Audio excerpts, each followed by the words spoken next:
We love to talk about extremes, record breakers, firsts, and video games are no exception. A game that was the first of its kind is historically important, by definition. These games mark the beginnings of eras. They're the ones that propelled everything forward. So we talk about firsts frequently. I've done it more than once on this channel.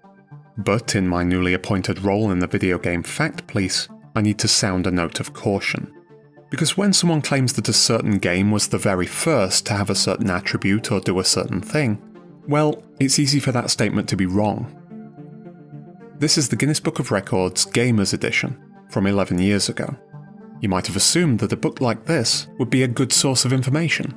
But as you probably guessed, the reason I'm bringing up this Ultimate Gamers Annual is that the opposite was true.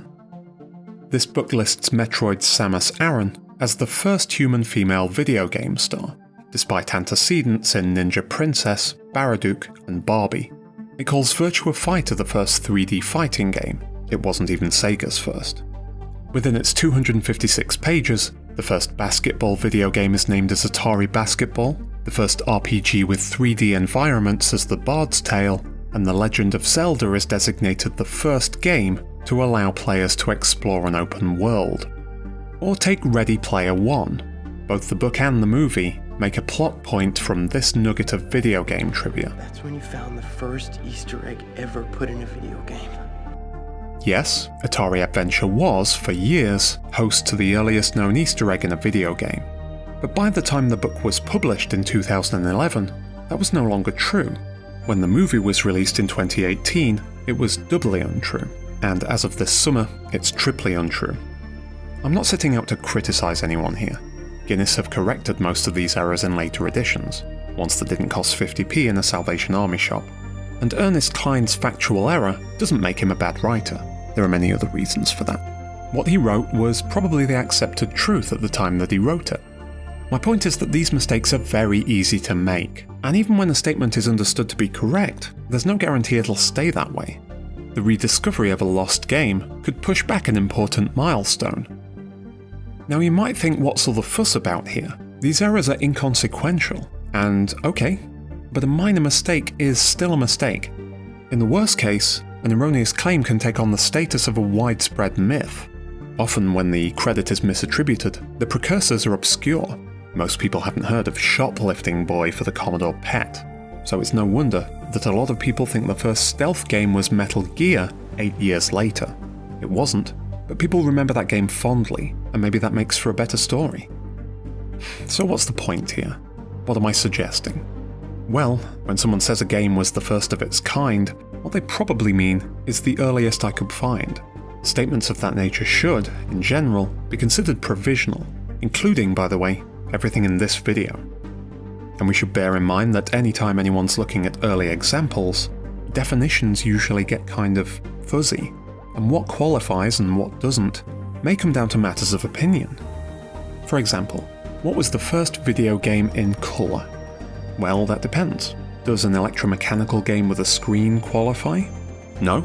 Okay, what about an electronic game where the colour comes from a tinted overlay on a monochrome monitor? Maybe that's fake colour. Okay, fine.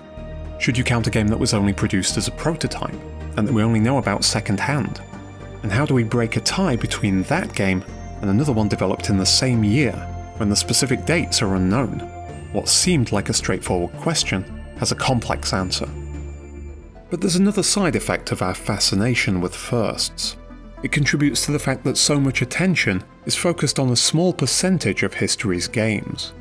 Of course, that's not the only factor at play. Commercial success, nostalgia value, whether a game has been kept in memory through sequels and adaptations, whether it was any good. It's biases like these that govern which games are still frequently talked about and which aren't.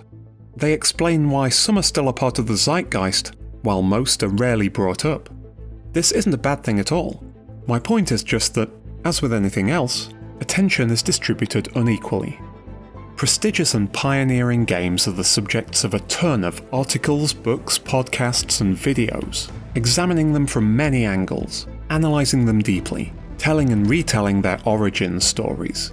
Because who doesn't love to hear about inventors, visionaries, flashes of inspiration? Those games deserve that treatment. But aren't games of lesser acclaim, of lesser renown, of little historic importance, nevertheless also worthy of some of our attention? All games aren't equivalent, they don't all deserve the same amount of recognition, but I believe that even the most humble subject can make for a good story. I hope there's room to celebrate games that didn't change the world, that we can nurture a collective curiosity about gaming's less explored spaces, weird obscurities, evolutionary dead ends. So I want to end this video with a call to curiosity.